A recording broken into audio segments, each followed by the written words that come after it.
Hey everybody, hope you're doing well. What I've got for you today is the Six of Cups for the obstacle and the Seven of Cups for the opportunity. Lots of cups. Cups galore. Look at this. We're going on a whole journey of feeling here. We're covering a nice span of five cards because we got the king in both ones. But anyway, starting with this one, cups. Um, Looking at the Marseille card, I like to look at them sideways. The Marseille cards remind me of how important it is to look at an entire sequence of events to determine the meaning of the individual events. That a singular event in a vacuum might offer very little information. But when you start looking at a whole sequence of them, for instance, here we've got a pretty good opportunity to compare the Six of Cups from the Marseille deck, as seen on the left, to the Seven, right?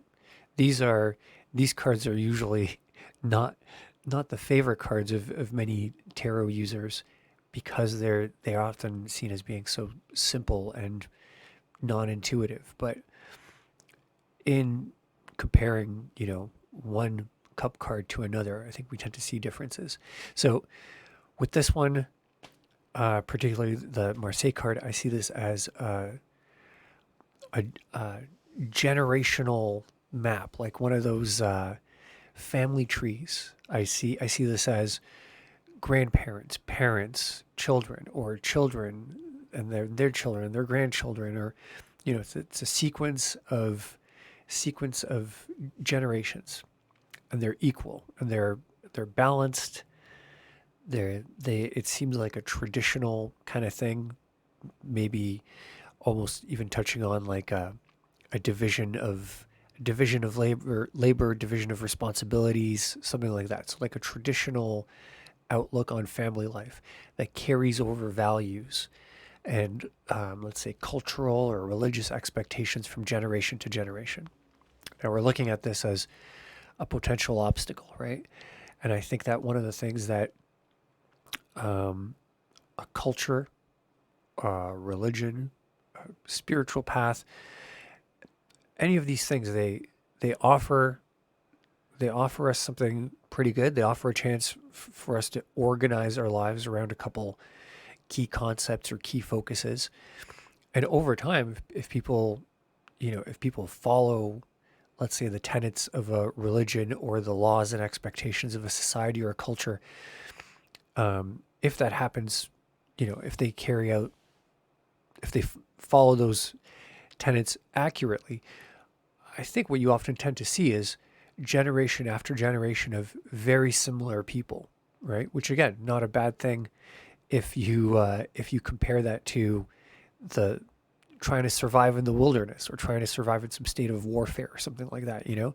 If this contributes to peace, it's something that a lot of people look upon very favorably. You know what to expect. The same values that your grandparents lived by, or your parents live by those, you live by those. You're going to raise your kids to live the same way. Now, as an obstacle, this, we're looking at some of the limitations or the issues that can arise from this. And one of the things that I think here is represented well with the Waite card is that any sort of environment that essentially expects following of a couple simple expectations of how to behave, expectations, for instance, of what's good and what's bad, what's moral and what's immoral. Having your morality explained to you or pushed down upon you from your culture gives you a pretty good idea of what the acceptable or even honorable way is of seeking out, feeling good about yourself. Like, so a lot of cultures will say, the most important thing for a person to do is to, and then it might be like, get a career. I don't know, become a doctor, own a house, start a family, become an entrepreneur, travel the world. Like, right now we live in a society that is in a lot of ways, and I'm speaking kind of North American, big city That's where I'm coming from. Um, I think the current state is very much so the opposite of this. There isn't really the one cultural norm that tells us what is the right way and the wrong way. We live in, I think, a very relativistic time where any of those things could be the good thing or they could be the bad thing. But in a state like what this card I believe depicts is very rigid, very strict in terms of what the right and wrong things are. I think people that follow these kinds of rules and expectations can be very emotionally immature. And I think that's one of the things I really like about this card depicting these children as enjoying, they're enjoying the fruits of this society, this this place wherever they are. It seems, clear skies. It's radiant with this intellectual, conceptual energy. Seems peaceful. They're not worried. They're enjoying themselves. They're in a state of perfection. But that state of perfection is rigid and it's not challenging them in any way. So they could maintain it. They could stay as these sort of naive children that never have to really grow up and never have to maybe experience the kind of things that may contribute to them growing up because they live in this very rigid set of emotional expectations. You're certainly benefiting from it in a lot of ways, but at the same time, you don't have a lot of freedom. In terms of the chronology of the cards here, I could imagine the individual in the Five of Cups who's kind of distraught, chaotic, can't really maintain a grasp on his or her emotions, is favorably looking across this river to this city or structure in the distance, maybe thinking like, okay, I want to cross over, I want to take this bridge, I want to cross over to this place, maybe with some emotional stability or some well-defined emotions, or a structure, some sort of like a civil construct. I kind of see the six as maybe the city that this individual has either become a member of or even participated in the construction of many generations into the future. So all of the black cloaked figures concerns are no longer there because all of the cups are upright, all of the emotions are well organized.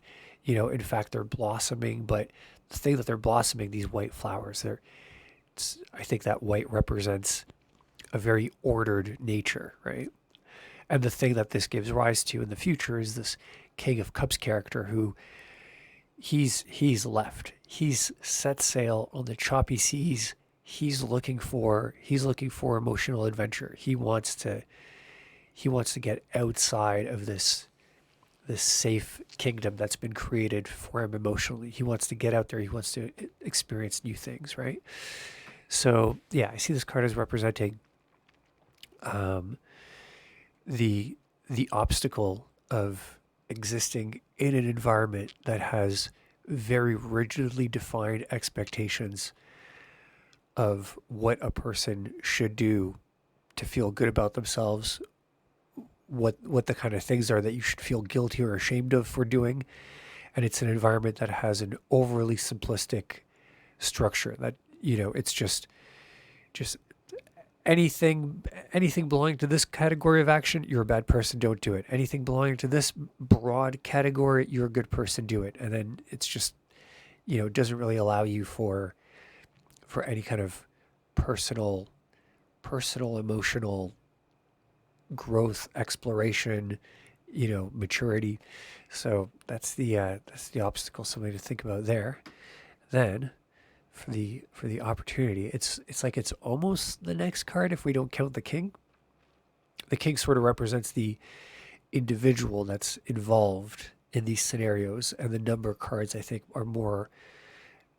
they're more descriptive of the environments, right? So we've essentially at this point, presuming we've become the king, we've left, and now that we've left that and we are on these choppy seas of emotion, what are we experiencing? What do we see, right? And we got these seven cups floating in front of us, and each one of them is some fantastic temptation, obsession, this new revolutionary thing to pursue. A lot of them, I think, clearly related to personal desires. So whereas with this card, with the six, we might have been looking at, the kind of emotional, cultural, moral needs of an ordered society, of a community. This is like, these are things that resonate with the individual. We've got in the top row, there's like a beautiful woman's face, and then some secret covered up individual. This could be a lot of things. I actually really like interpreting that symbol, but you know, leave it to you. What do you think that means? Um, the snake, temptation, sin. Dealing with similar to the one underneath it, which is like maybe like a dragon or something. I think that might be like the the temptation, the desire to enter into enter into combat, but like just the kind of just combat that you could feel good about entering. You don't want to. It's. I don't think this person is fantasizing about going and beating up random innocent people, but it's like a dragon. Well, like a dragon deserves it, or stomping out snakes, or something like that. This wreath. So like being recognized as a hero, jewels, material rewards, a castle, like a not just a safe dwelling, but a place above everything else. Um, and and then I think it's as far as the colormancy of this card, one of the things that I really like is, all of these things exist in this cloud that's obscuring the blue sky. The blue sky would have been, symbolic of feelings and emotions. But also I think it's really interesting how the person pictured in this card is like a black silhouette. Like they're backlit to us. We don't get to see any of their resolution. And in colormancy, that kind of black color represents chaos and volatility and also opportunity. But nonetheless, it's a chaotic state. I think usually I would interpret this card as being a little on the a little on the negative side, or a little on the foreboding warning sign. But especially looking at this in the context of the the obstacle, the thing that we are sort of being cautious about, this rigidity. It's like this seems to directly answer the obstacle. The solution, the opportunity is to look for those emotional goals that resonate with us as individuals, and not so much with the community, with the people. And I don't think I would say that this is saying, become entirely consumed with your own well-being in some, you know selfish, narcissistic, psychopathic way. But I think this could just be a response, in the sense of just maybe have one, just maybe pick something for yourself. Um, one of the things that I one of the things I'm really fascinated with is the role of virtues. Um, I'm really curious where virtues exist on the hierarchy of reason, logic, feelings, morals, laws. And I often think that I often sort of come to the conclusion that virtues exist first, and and that often I theorize that when we're young, we encounter examples of great virtuous behavior. We might see we might see a comic book or a cartoon or a movie with superheroes acting in some sort of heroic fashion. I don't know, they're really good at fighting or something like that. They stand up for the weak, they fight the bullies, and we identify with that even before we have words to describe it. sometimes we Sometimes we witness someone making some sort of scientific discovery. And again, before we really have the words to describe it, we recognize the value and power and worth and importance of encompassing some part of the chaos of nature with understanding, with the ability to predict it, with the ability to name it. I think there's a lot of these different, virtues, but I I theorize that there is a proto-virtuous, like a pre-virtuous event, and that often, probably more often than not, people are guided by the individuals that made this impact on them when they were young, that um, that they're influenced by these individuals, whether they're real or fictional, for the majority of their life, often without recognizing it. That the initial structure of what they believe to be good and bad is based on that experience, and then after the fact, they rationalize how other ideas fit into that worldview. It's a really fascinating um, it's a really fascinating thing to explore about oneself. In my opinion, it's very difficult to trace back your, because people generally, myself included, tend to think of who we are and what we believe in as axioms built around reason, reason, logical thinking. But yeah, I often find that with a lot of work, find out quite the opposite is true, that we just have something that made a strong emotional impression on us, and then we've been rationalizing it ever since. One of the reasons also why I think the tarot is such a valuable tool. Um, I think it's so handy and useful to be reminded of a lot of these archetypal human emotional experiences, which is kind of what I see the tarot as being representative of. These archetypal experiences that we all have, like this card, for instance. We've all been enamored with, we've all been tempted and enamored with some new idea that we learn about the existence of. Either it could be a person that we get a huge crush on, we start fantasizing about.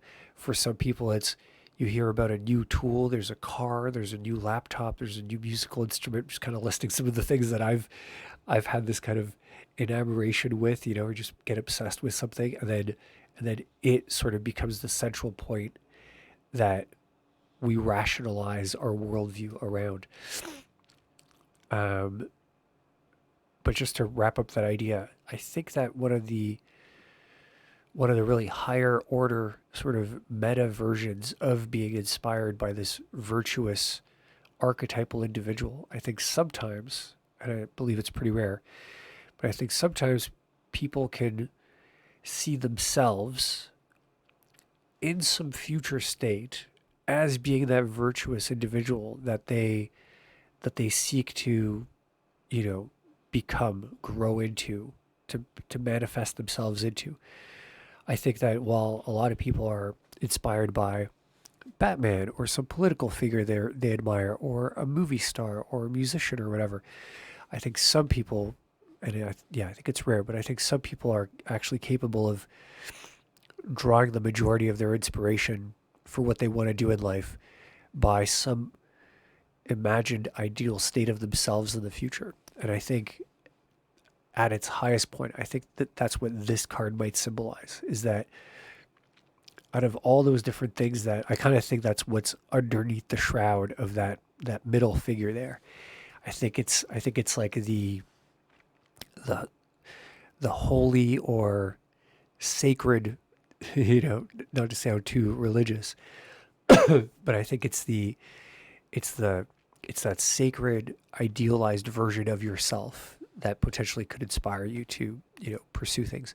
And just looking at the next card, the 8 kind of looks like a moody card at first glance. I've had a lot of fun analyzing this one, for myself. I think I think the way I like to interpret this card is that what we see here is a person who he's on a journey, he's walking around, he's kind of like maybe the fool or someone, he's on a journey, he's just walking around. I think of a valuable element of this card to decode is that it's nighttime, and I think that this is the kind of nighttime. It's it's the nighttime of the soul. What was that book? The dark tea time of the soul. Dirk Gently, right? Um, But yeah, I think this is an individual is who has experienced a lot of emotions. And again, the eight, kind of like the six, indicates some state of perfection, of accumulation, of balance. But I see the thing that the seven progresses into, ideally, is this individual who has experienced things. They've been through many things in life. They the categories that they identify um, emotions into are both the known and the unknown. So it's one thing to go through life and just try and categorize every experience into some already pre-existing little container. Like, oh, this is one of those good experiences. This is a bad one. Oh, I know this feeling.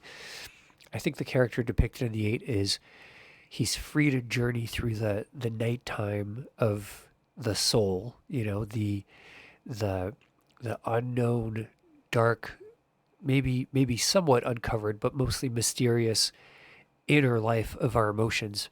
And he's someone who's attained this ability to just freely navigate and walk through this emotional environment.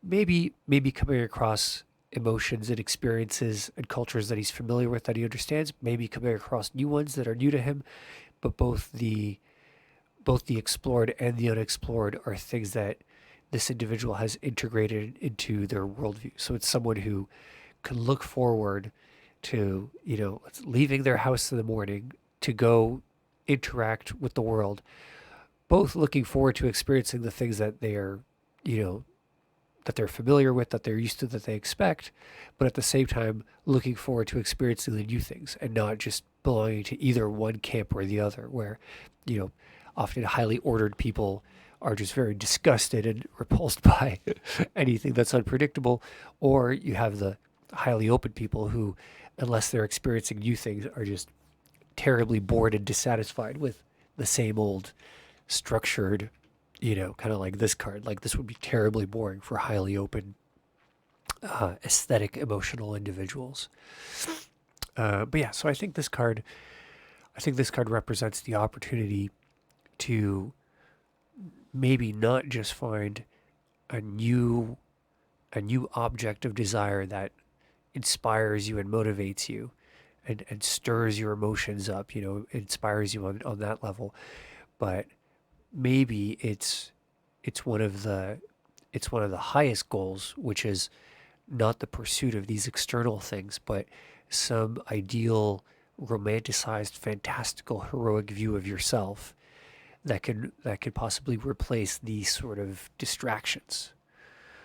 But yeah, in both cases, I think that the main thing of value here is just to have some things to be mindful of.